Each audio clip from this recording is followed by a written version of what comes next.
Assalamualaikum warahmatullahi wabarakatuh.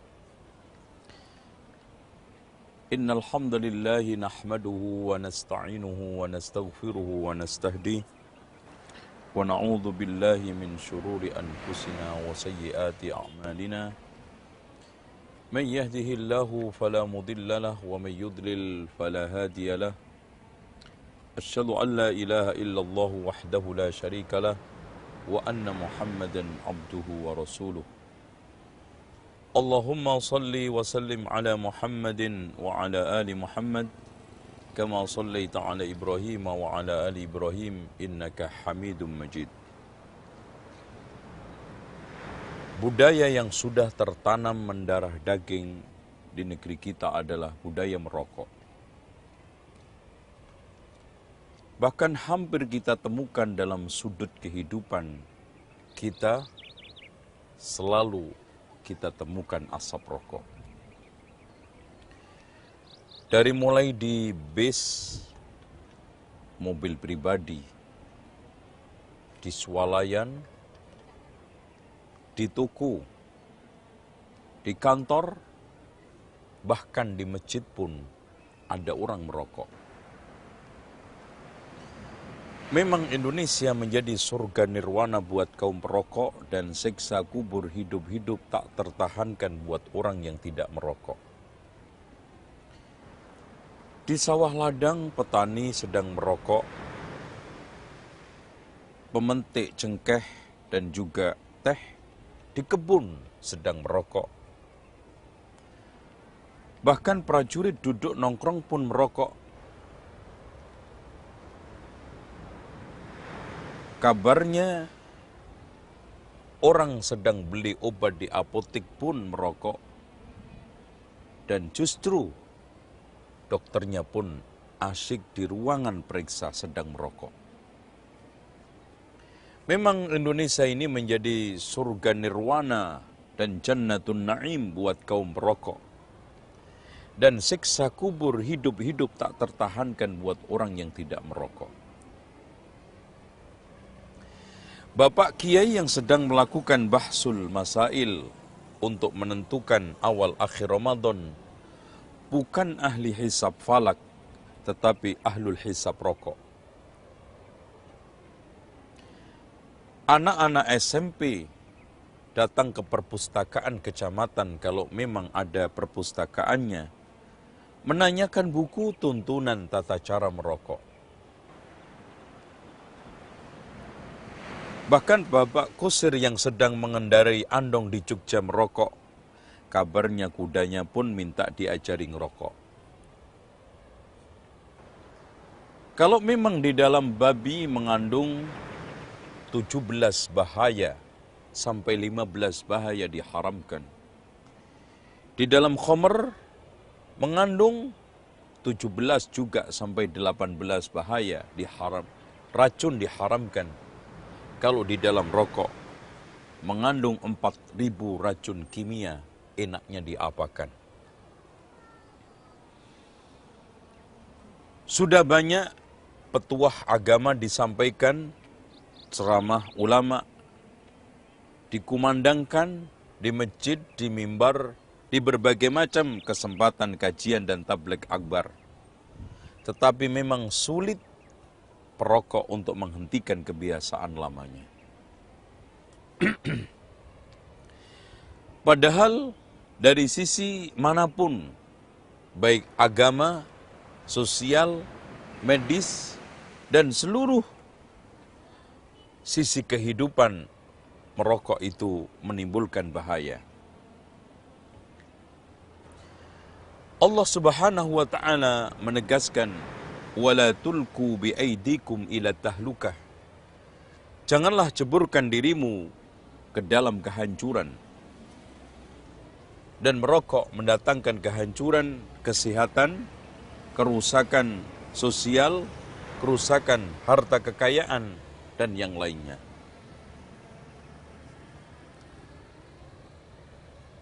Bukankah banyak penyakit-penyakit kronis, baik kanker, tumor, jantung, gangguan kehamilan dan janin, diakibatkan oleh rokok. Sehingga patutlah rokok dimasukkan ke dalam firman Allah, wa yuhillu lahumut thayyibat wa yuharrimu alaihimul khaba'ith.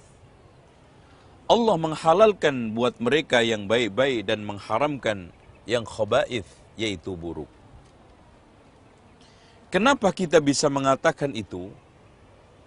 Karena sebagaimana yang telah dikatakan oleh Profesor Dr. Dadang Hawari, rokok adalah pintu nazah, pintu narkoba. Artinya, orang yang sudah terbiasa merokok berarti sedang memasuki gerbang narkoba. Maka sangat mudah.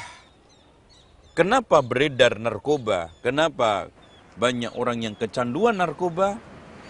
Karena mereka sudah terbiasa dengan barang yang satu ini, yaitu rokok. Tuhan 9 senti berkepala api. Banyak orang kalau dinasihatin, Pak, jangan merokok.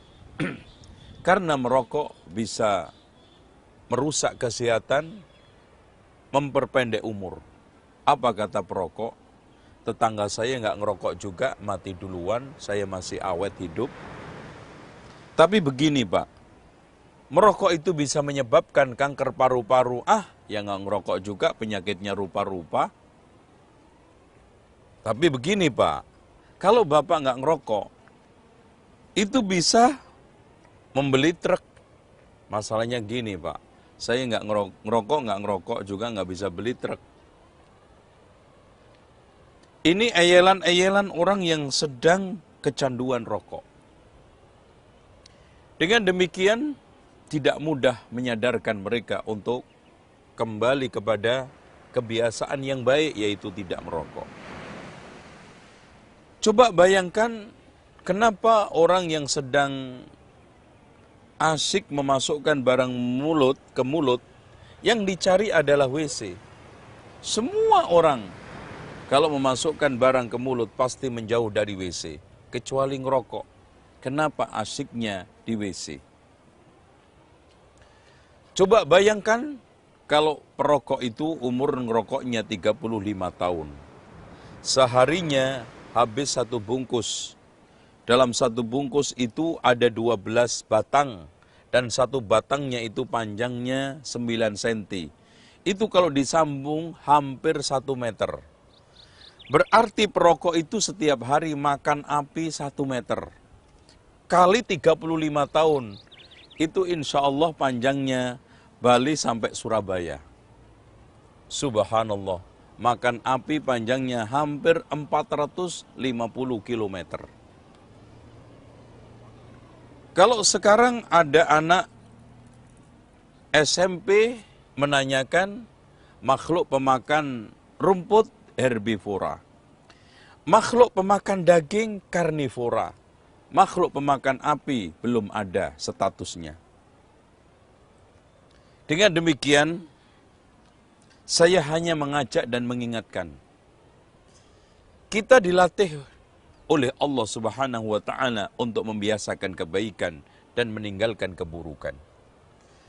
Oleh karena itu, berusahalah untuk membiasakan kebaikan, kebenaran, jangan membenarkan kebiasaan-kebiasaan yang buruk, termasuk kebiasaan merokok.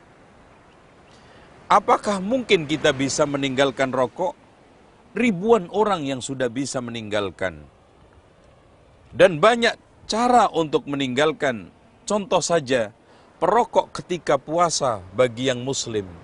Pada saat bulan Ramadan selama 30 hari tidak merokok sama sekali. Namun sayangnya niatnya aja yang belum dibenahi. Innamal a'malu binniyat. Kalau niatnya benar karena Allah, insya Allah tinggal melanjutkan malamnya tidak merokok. Dan melanjutkan setelah Ramadan tidak merokok. Cuma kalau niatnya ngempet, akhirnya kalau maghrib itu jamak takhir. Selama 1 hari ini tidak merokok, digabungkan. Sampai kalau andaikan ada orang yang menjual rokok panjangnya 1 meter, dia akan beli. Sampai sholat isya pun sudah qomat, masih dilanjutkan merokok. Sampai ditegur oleh ustadznya, Pak sudah qomat nih isya, ya tat kurang dikit mubadir. Itu alasan mereka. Oleh karena itu, kaum muslimin yang dirahmati oleh Allah, kebiasaan boleh, kebiasaan. Tetapi tolong yang baik pertahankan, yang jelek tinggalkan.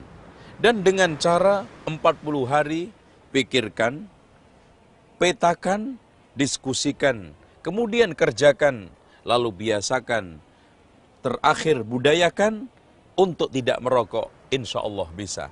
Demikianlah apa yang saya sampaikan ini, mudah-mudahan bermanfaat dan bisa menjadi nasihat para pecandu rokok dan segera meninggalkan karena rokok membunuhmu. Subhanakallahumma bihamdika asyhadu an la ilaha illa anta astaghfiruka wa atubu ilaik. Wassalamualaikum warahmatullahi wabarakatuh.